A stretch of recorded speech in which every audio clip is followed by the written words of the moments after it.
Welcome to another episode of Progress, Potential, and Possibilities, discussions with fascinating people designing a better tomorrow for all of us. I'm your host, Ira Pastor. Welcome, everybody, again to another episode of our show, bringing another really awesome guest for you today, involved in science, technology, biotech, that's creating a better tomorrow for many people out there. Today on the show, we have the honor of being joined by William Ho, who is a co-founder as well as currently serves as president, CEO, and director of IN8bio, a biotech company with a mission of developing next-generation therapies for treating cancer, with a focus on a really interesting set of cells known as gammadelta T cells, which we'll be getting into. William has worked in the biotech industry for over the past 2 decades.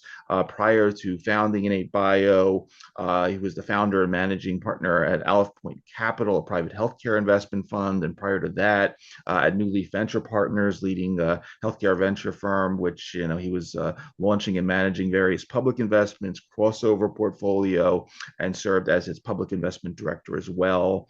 Previous to that, he served as Senior Equity Research Analyst at Bank of America, as well as an Equity Research Analyst at Piper Jaffray, covering the biotech and life science space. And earlier in his career was responsible for FP&A and operational analysis at CuraGen, and also worked as associate healthcare investment banking at Cowen. Ms. Ho is an inductee to the McMaster University Alumni Gallery and previously served as a member of their Dean's Advisory Board for Faculty of Science, did his MBA at Notre Dame, undergraduate degree in biochemistry from McMaster, and a lot to get into today. Really interesting set of topics that we haven't touched on yet. So, William Ho, thank you so much for taking time to come on the show today. Thanks, Ira. Nice to be here. Thanks for having me.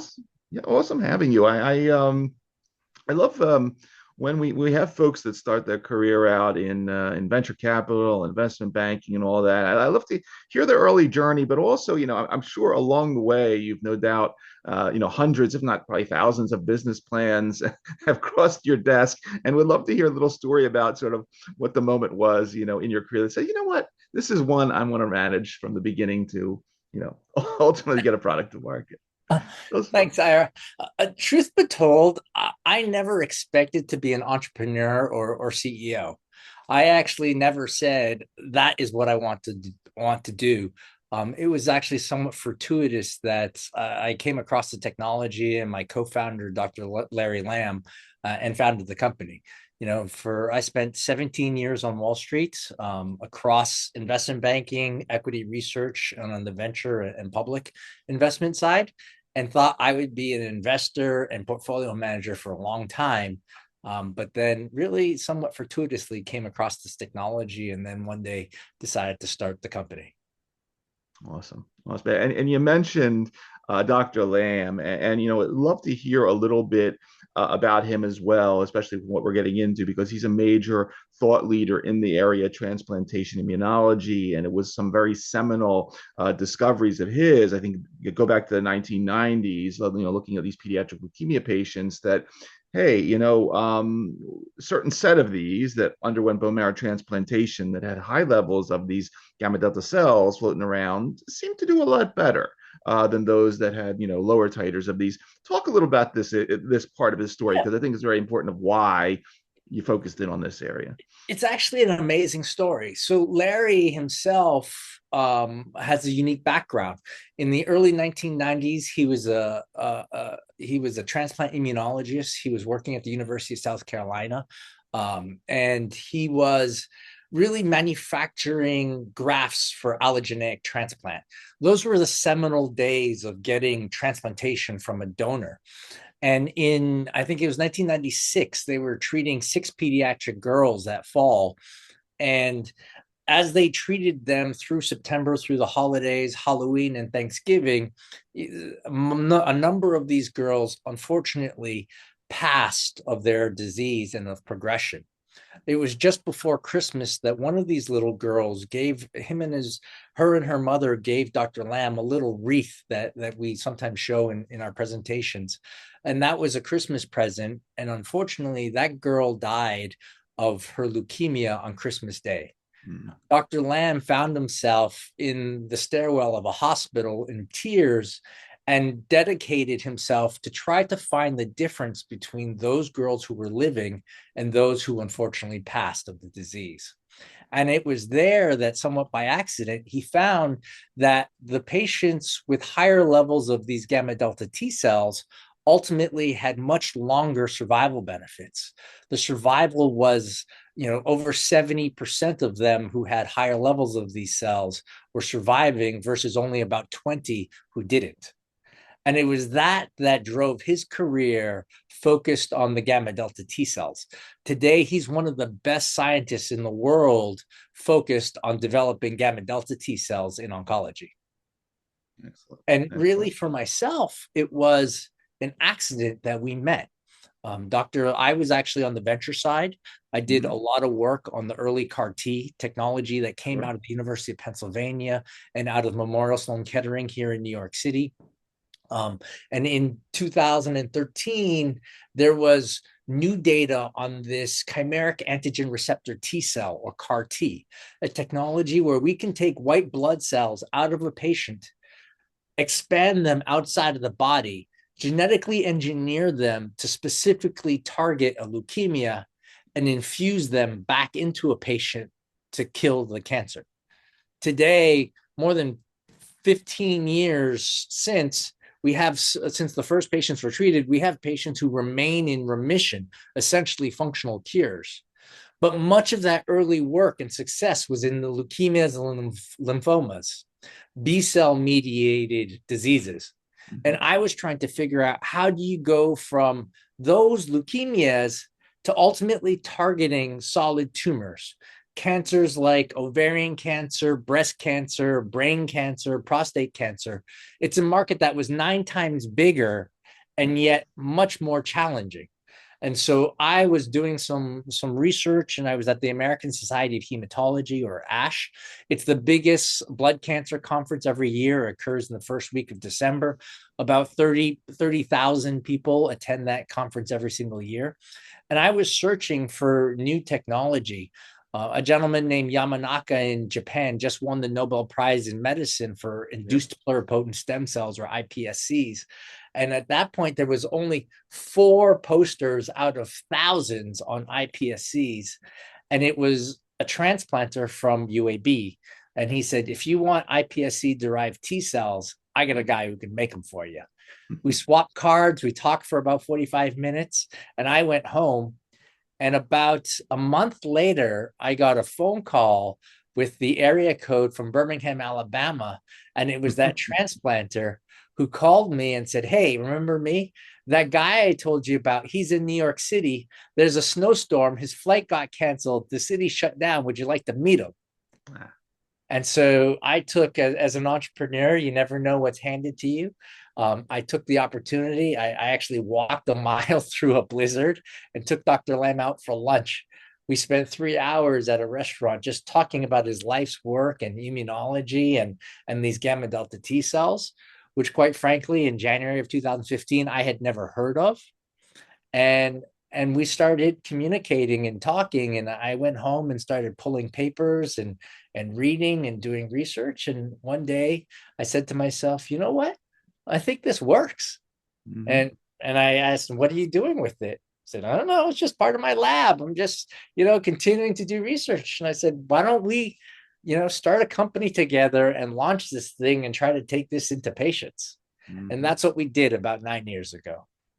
That's awesome. I love stories like that, and especially sitting here in Philly, down the street from Carl June's lab, and all everything CAR T that happened over there. And we've been profiling a lot of these different immuno-oncology stories, and dendritic cells, and all this other supporting stuff. And again, just like you at the time, when I heard about you, I'm like, what are gamma delta T cells? So I spent a little time, and let's walk through a bit of that for the audience to understand, because again, this is another class of cells that we have not covered. They have all sorts of interesting properties naturally, and we'll get into what you're doing with them in a little bit. But sort of you define it. Okay, they're sort of the nexus of both innate and adaptive systems. Seems not to require antigen processing like other forms of T cells. There may be a component of it that recognizes lipid antigens, heat shock proteins, kind of unique stuff. Take us into this, because they do a lot of neat things that we have not seen other cells doing. Talk a little bit about that. So you've clearly done your homework. These are actually fascinating cells. I'm really excited about gamma delta T cells and the potential for these particular cells. When the CAR Ts first came out, that's part of what's known as the adaptive immune response, or the memory immune response. The natural killer cells, or NK cells, and the gamma delta T cells are historically considered part of the innate, or the early responder, the first killers. The gamma delta T cells actually bridge between the innate and the adaptive. And so they have both the ability to kill directly and immediately without being presented antigen, and I'll describe that for your listeners momentarily. But they also have memory responses like the adaptive. Right. The vast majority of cell therapies that we've seen today are focused on the alpha beta T cells, right? Yeah. Carl June at the University of Pennsylvania, Michel Sadelain, they all started with the alpha beta T cells. Quite frankly, much of that early on was because the alpha beta T cells are plentiful. They are our baseline soldier. About 70% of the white blood cells that you find inside your blood are alpha beta T cells. So relatively speaking, it is fairly easy to get a dose. So if you're trying to get to 200 million or 300 million cells per kilogram, and I'm starting with 70% of all the cells, it just is easier to grow the cells to get to a dose. The gamma delta T cells are a minor component. They only encompass about 1 to 5%. So just to get to an equivalent level, I might need 30 times expansion just to get to equivalent starting dose. And so it's much trickier. But as one of my friends who's a Stanford immunologist says, those that come in small packages in your body are powerful. We don't need a lot of them because they are powerful. The gamma delta T cells, we think of as the special forces of our immune system. The reality when people say, what are the most powerful cells? Is it the direct killer cells? Is it the alpha beta T cells that have memory? And we use an analogy in the military where if you think about who's on any battlefield, who's the scariest person there? And we say, you only need one of them. It's actually the guy with the radio, the guy who's on the front line, who can see what's happening, who can shoot, but who can call in all of the reinforcements. And that's what the gamma delta T cells function is. It is a first responder who can identify between those cells that are either friendly or foe, and who should be protected and who should be killed, and then recruits the entirety of our armamentarium of the immune response against that. Mm-hmm. And that's why they're powerful. Mm-hmm. We don't think of the immune response as a single cell that does all of the killing. Right. If you think about your immune response, it's not a single instrument, but it's more like it's the entirety of the symphony. And how does the different components of the symphony start and stop, and who goes at what time to follow the music to create, an orchestra. Yeah. And that's the beauty of the gamma delta T cell. It can recruit the entirety of our orchestra to play the music or the immune response. Yeah. I'm always astounded. I joke around that, I understand, I think, the brain better than the immune system, just because like in this case, we're finding out constantly of all the different soldiers and different instruments, let's say, that are being played in that symphony. So again, it is very exciting to learn about this class. One other thing, and then we'll get into a little bit of the clinical programs. So, we have this amazing cell that does a lot of great stuff in recruiting and killing.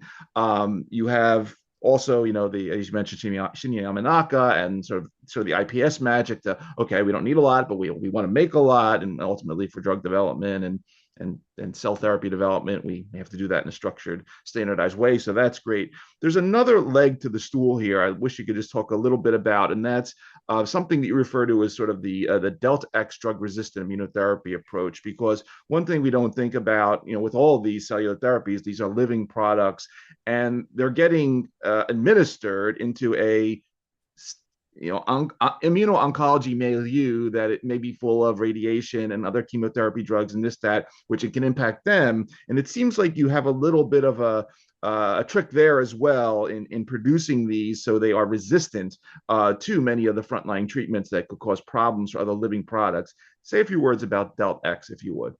So DeltaX is how we describe our platform. It encompasses all of the technologies that we've developed in-house in order to expand, genetically modify, and develop gammadelta T-cell based therapeutics. We have multiple technologies that we have at our fingertips. We can expand gammadelta T cells. We can genetically alter them. We have done both lentiviral vector transductions as well as CRISPR modifications. As well, as you alluded to, we do internally have the ability to create iPSC-derived gammadelta T cells. Now, in particular, the technology that we've brought forward in glioblastoma is what we called our DeltaX drug-resistant immunotherapy, or DRI. That particular approach, we have genetically modified the gamma delta T cell in order to allow them to be resistant to conventional chemotherapies. The fact is, for the last 90 years, chemotherapy, some combination of surgical resection, radiation, and chemotherapy is considered frontline therapy or standard of care for most tumors. The fact is, it works, right? The bulk of a tumor can be eliminated simply through the surgeon's knife. I can cut it out. And what ultimately often leads to progression or relapse are the microscopic individual tumor cells that might be left behind. We came at it from a slightly different perspective. Instead of what many people in developing oncologic therapies like to do is show tumor shrinkage. If I see a tumor shrink, I know that my therapy or my drug is functioning on that tumor. Mm-hmm. But we had a different thought. It wasn't simply to shrink the tumor, because Dr. Lamb had a bias. Quite frankly, when we first started, I had to actually stop him. He was the guy who would like to go to medical meetings where someone would show MRIs and they would show radiographic imaging of tumors shrinking. And he would ask the question, excuse me, I'd like to know what happened to that patient 6 months after that radiographic image. Invariably, the answer is almost always the same. The patient died of progression. Yeah. Right? Shrinkage of a tumor doesn't mean elimination of a tumor. Yeah. If I shrink the tumor from 100% to 70%, that's fantastic, right? I've had shrinkage of that tumor. Actually, what I was going to say is I've shrunk it from 100 down 70%, then I only have 30% of the tumor remaining. The reality is, as a cancer patient, that's not necessarily what I want. What I would rather as a cancer patient is if the surgeon's knife or the conventional standard of care can eliminate 90% of the tumor, then what can I do to eliminate the rest of the 10% that's left behind, even if I can't see it? Because if I can get 90% of the last 10%, then I only have 1% left and I'm going to live longer. That's the ultimate goal. Changing how we looked at it from first principles on its head, not just to shrink the tumor, but how do I get more of it?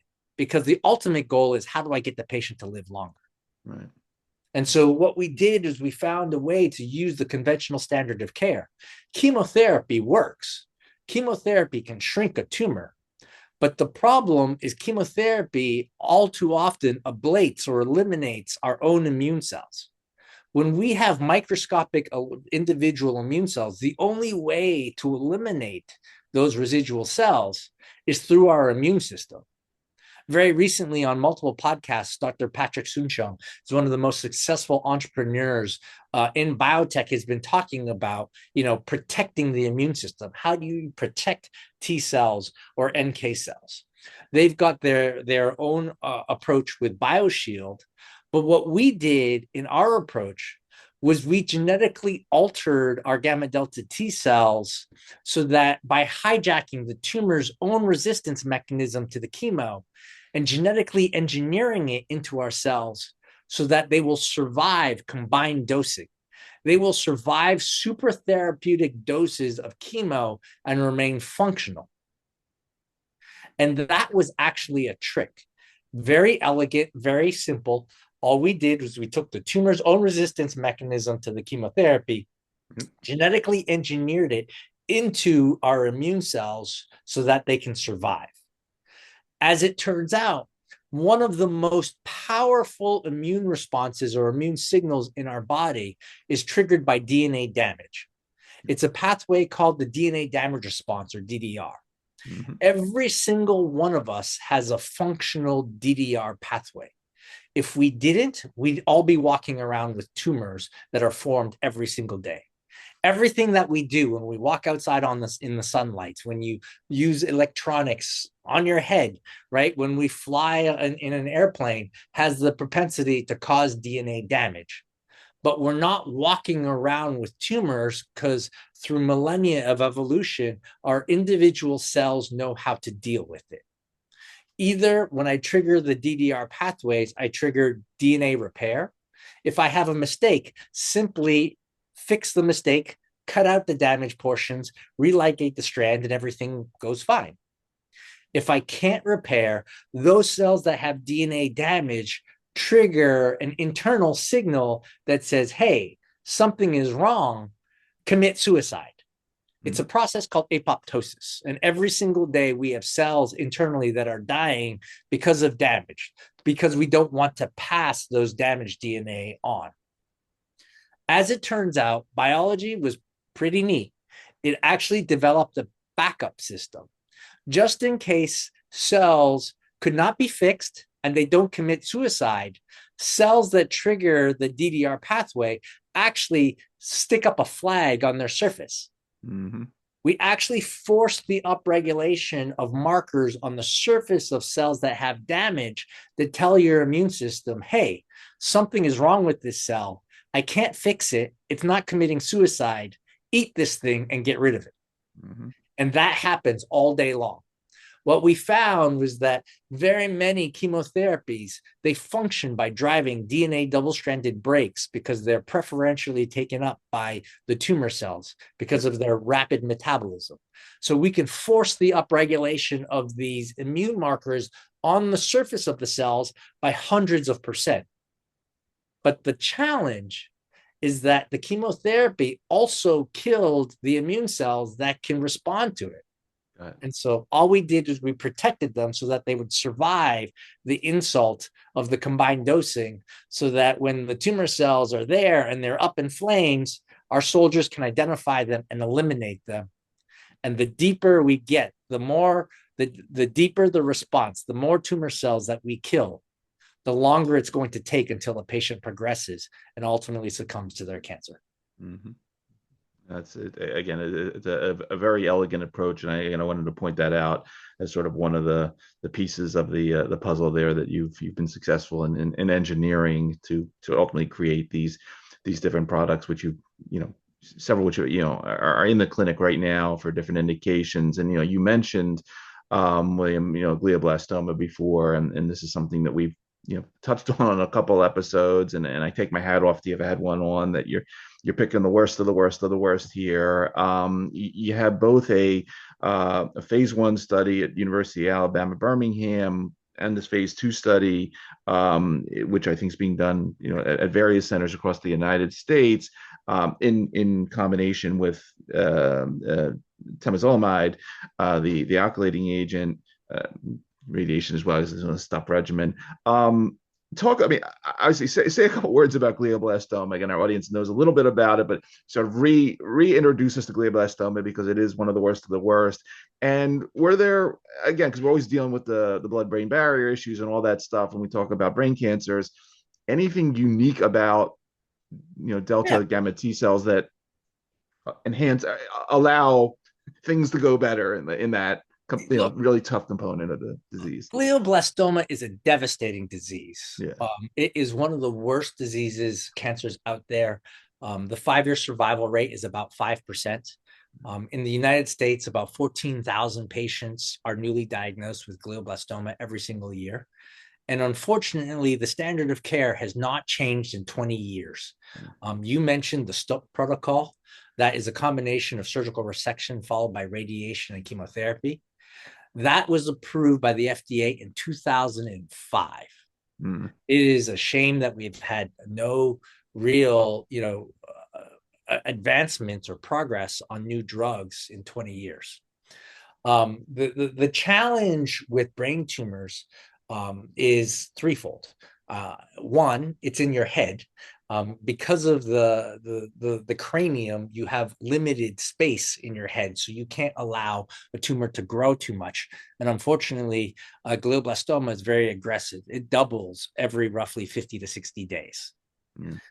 Two, because of the location in the brain and how your brain controls your bodily function, your personality, your speech, your breathing, there are many locations that we can't cut out or you can't target that make them inoperable. One of the most devastating parts of the disease is the personality changes, because as the tumor grows, the patients become a different person. And that affects their ability to interact with their family and their loved ones. Finally, as you mentioned, the blood-brain barrier, one of the big challenges with glioblastoma is that it is in the cranium, and we have a barrier called the blood-brain barrier of the vasculature that prevents many things from crossing into the brain. That to us was both a detriment and an advantage. It's a detriment. It's true. 90% of the therapies developed in glioblastoma have failed.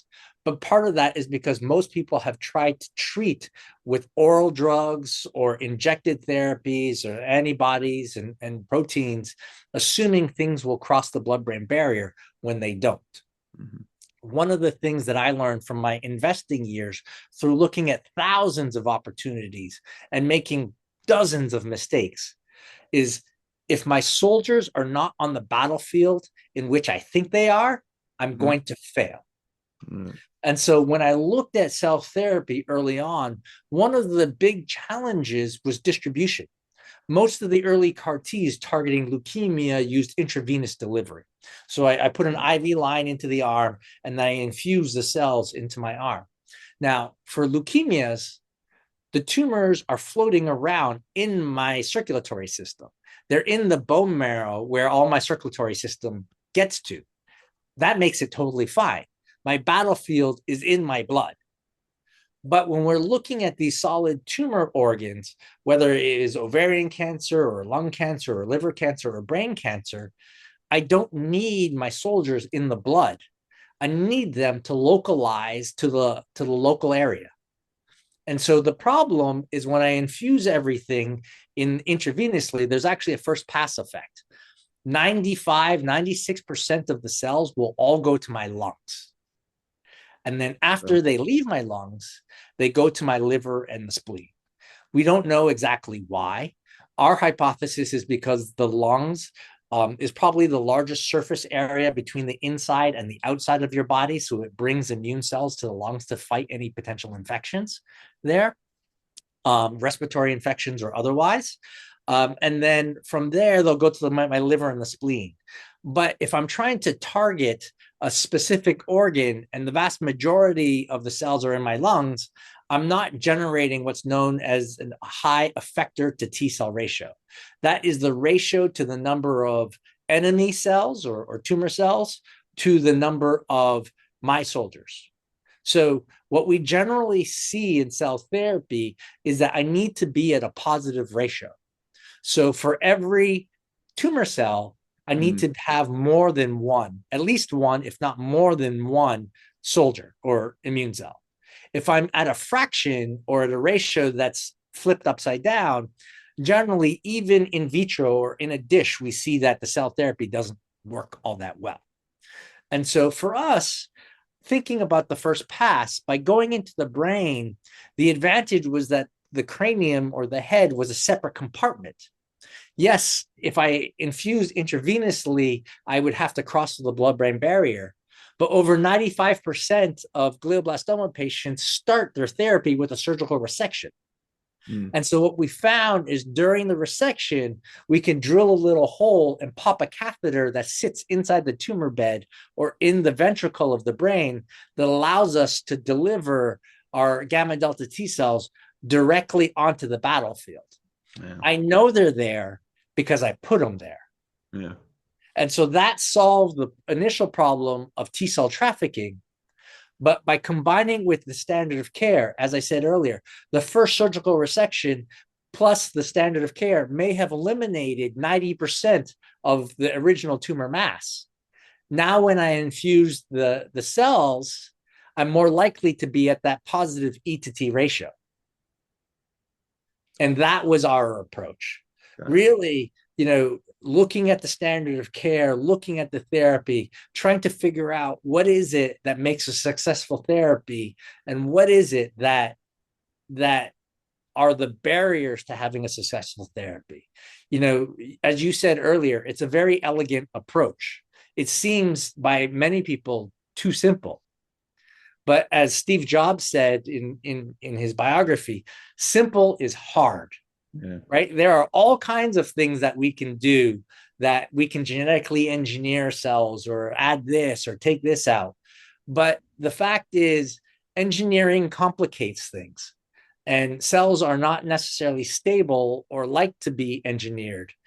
The simple process, it's kind of like going, for us who are old enough, remembering back in the day with Windows, and you can do all these things that you couldn't do with a Mac, but invariably you end up with the blue screen of death.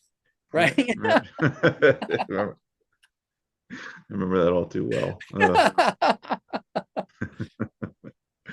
No, it's again, it's and again, glioblastoma and simple, but I understand where you're going with that analogy, and just for the audience, in addition to that work in those programs, INB 200 and 400, you also have the 100 program, which is focused on acute leukemia with people undergoing HCCT. I want to, while we're happy to, obviously, and I really appreciate you taking us into the science here, because I think it's really important.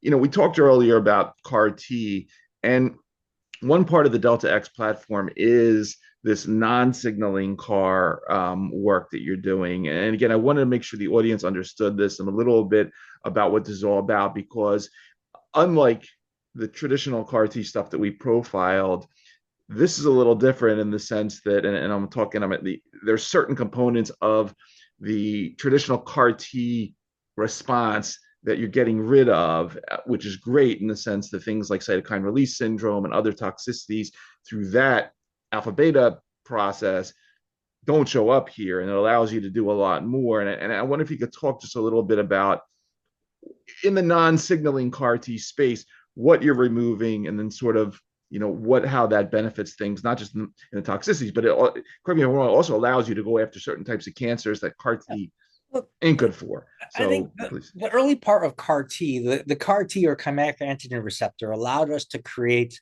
a binding domain that was specific for a single cell, right? So you can create a binding domain that's specific for CD19, CD20, CD22, CD38, etc. For us, the challenge was that that worked for B cell related leukemias because by targeting things like CD19 or CD20, I can drive aplasia of the entire B cell compartment. Yeah. What that means for the layman is I wipe out the B cell compartment in its entirety. B cells are one of those organ systems that I can live without. You might be more prone to infection, but it's not going to kill you. The challenge with many of the other tumors, especially the solid tumors, is that they're highly heterogeneous. There's a book I actually really like. It's by Azur Raza. It's called The First Cell. First Cell, yep. In her book, she describes the book describes her experience treating MDS and leukemia patients and going from that to becoming a caregiver for her husband. Yeah. And how that changes her perspective. And in it, she describes it not as we think about it as a single tumor, but it's like we have 2 million tumors because the tumor mass might be heterogeneous and every single one of those cells are different. And as she describes it, we give a treatment and we kill off some of the cells, but then we select for more powerful cells. And the question that she has is, how do we get to the first cell? And that is the challenge. How do we get all of the tumor?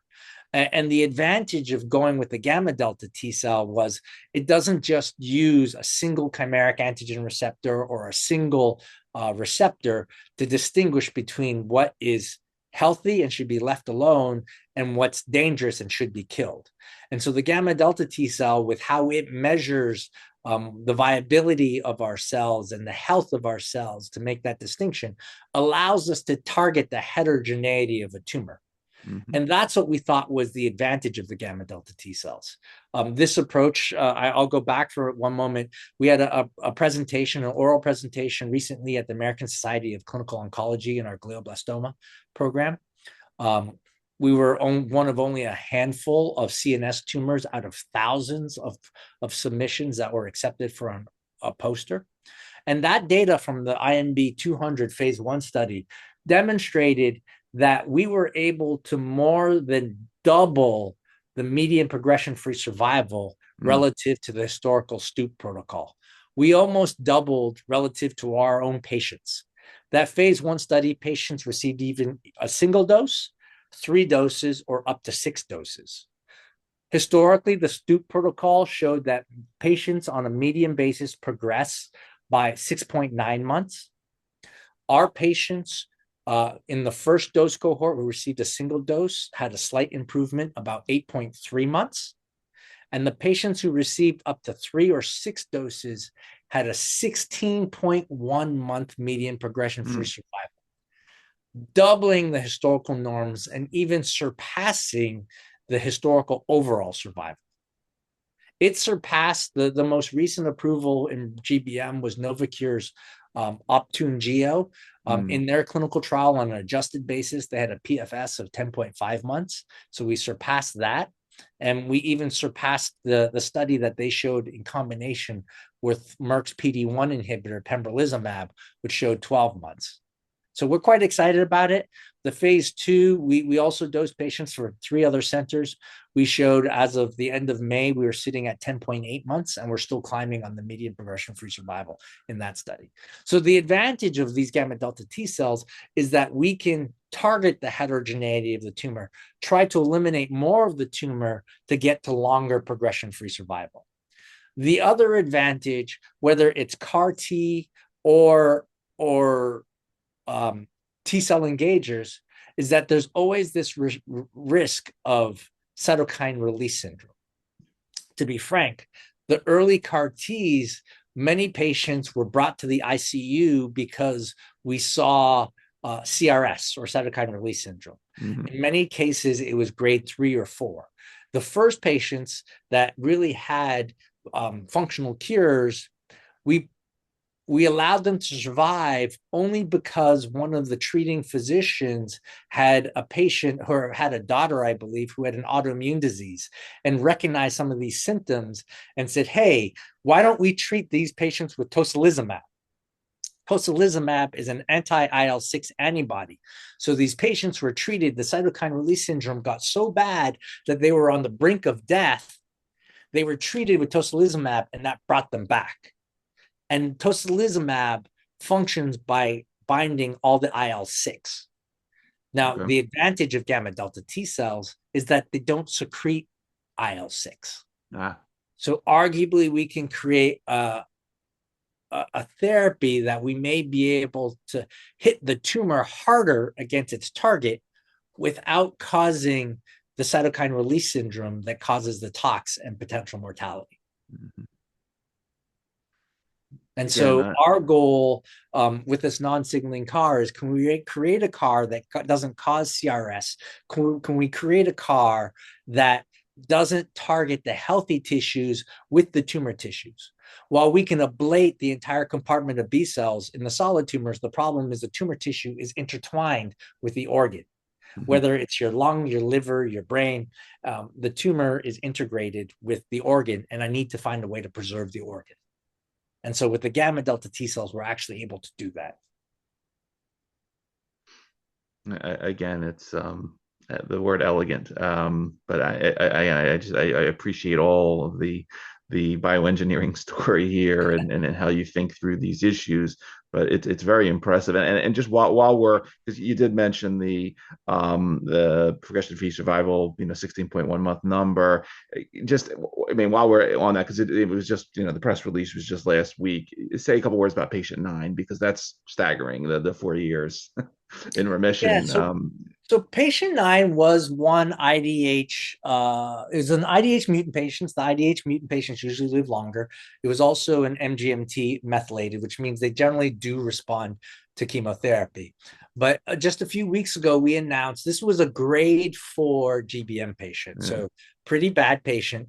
Just a few weeks ago, we announced that this patient hit their 4-year marker in remission and progression-free. Very recently, the FDA actually held a cell and gene therapy roundtable. At that roundtable, Dr. Makary, the current commissioner of the FDA, actually made a comment when he was at Hopkins that they had a grade 4 glioblastoma patient, and he said, these patients just don't live to 4 years. And he described the patient that got an infection after the surgical resection that caused an infiltration of T cells. Here, we don't have an infection that's causing an infiltration of T cells. We're getting an infiltration of T cells because we put the T cells there. We actually have biopsies from numerous patients where we see not only the presence of gamma delta T cells, but we see the presence of CD3, CD8, CD4 T cells in the brain as well. We're causing a stimulation and an upregulation broadly. Surprisingly, actually, it wasn't just in the brain. We see an upregulation of immune cells throughout the body, peripherally as well. And so we very happily announced that we had a 4-year grade 4 GBM who remains alive, and he actually went back to work. We actually have 3 patients that I know of that have gone back to work. We have 4 currently remaining progression-free. All of them are beyond 22 months in remission, the longest over 4 years. 3 of the 4 remaining have gone back to work.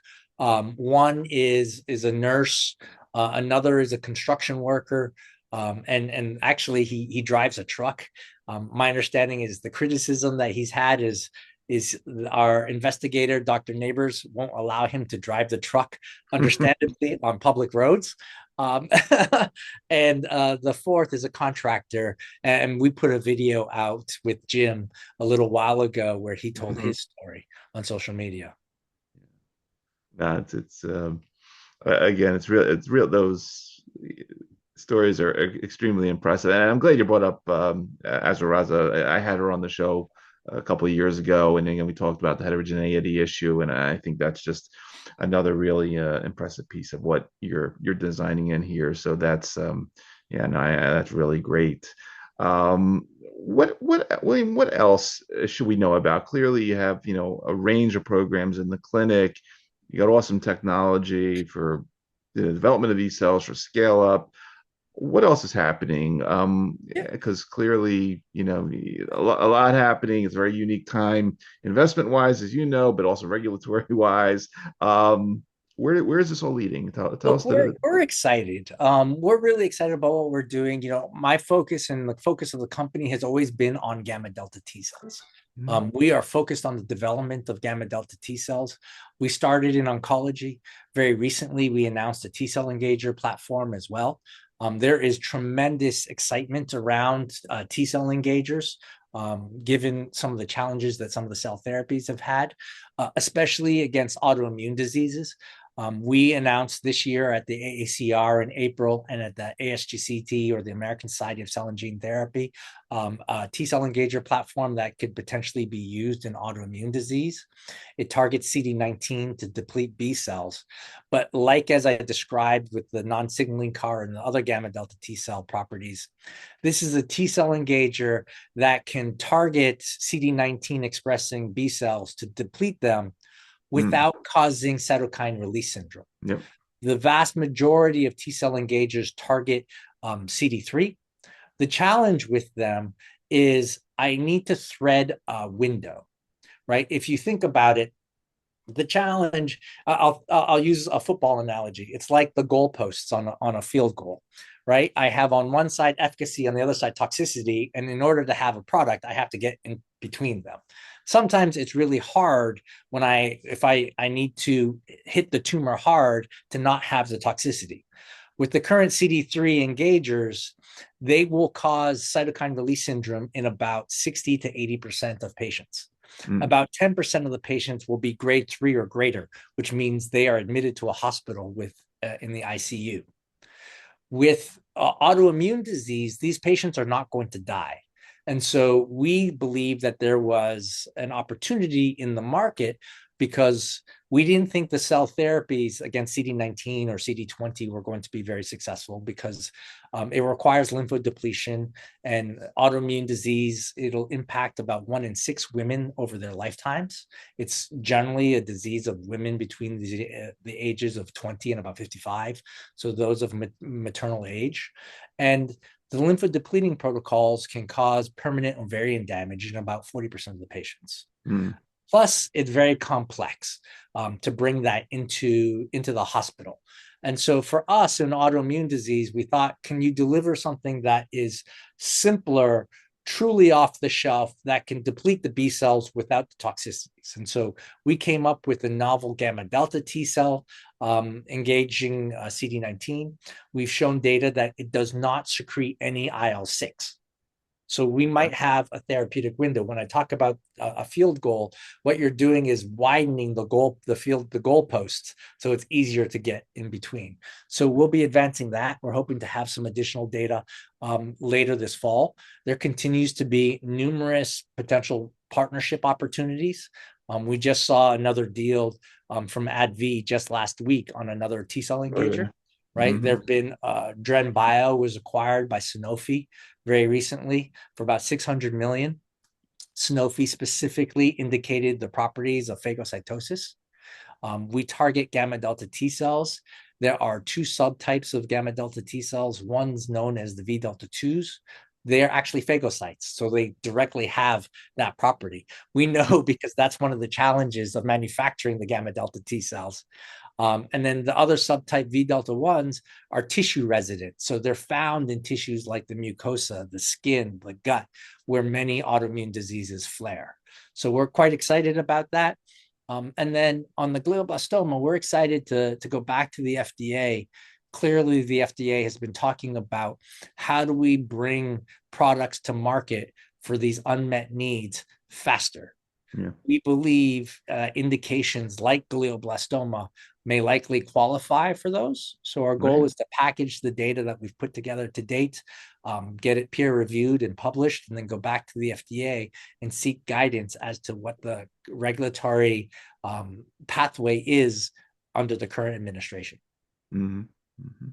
Yeah, it's again, I see a lot of really interesting pathways, obviously on the oncology side, but as you bring up all the autoimmune stuff, and it's interesting to see sort of the crossovers here, and those stories on ultimately how we weave these interesting tools into, and we can't underestimate that's tens of millions of Americans alone that have I forget what's in the basket of autoimmune diseases, 75 different conditions. So I'm excited for you. I just, again, really impressed by what you've put together here. I love hearing stories about how companies like this come together, and just neat that, again, after an amazing career in investment banking, that now, biotech entrepreneurship 101, and doing what you're doing at this pace is very impressive. So really, really impressive stuff, William. I look forward to continue to following you and the company.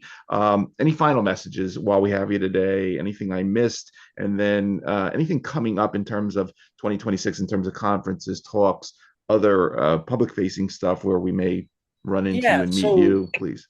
again, we're really excited. We're excited about the potential of gamma delta T cells.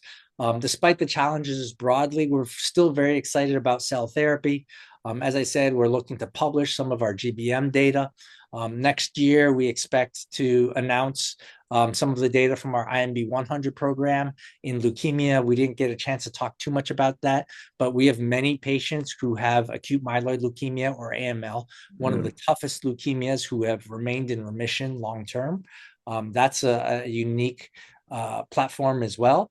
And we're going to continue to bring novel therapies focused on gamma delta T cells to the clinic for patients, whether they are cancer patients or autoimmune patients.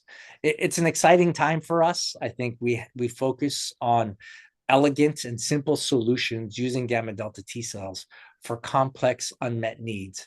And I personally am really hopeful, given all the comments that the FDA has said, that this administration is going to help companies who are doing novel, innovative science to bring new programs and new products to patients faster. Outstanding. Outstanding. For everybody out there that's going to be listening to this episode across the various podcast networks, or who will be watching on the YouTube channel, again, you've been spending time with William Ho, co-founder, president, CEO, and director, IN8bio, doing really amazing things to develop these next generation therapies for unmet cancers, unmet medical needs, also in the rheumatoid and the autoimmune space.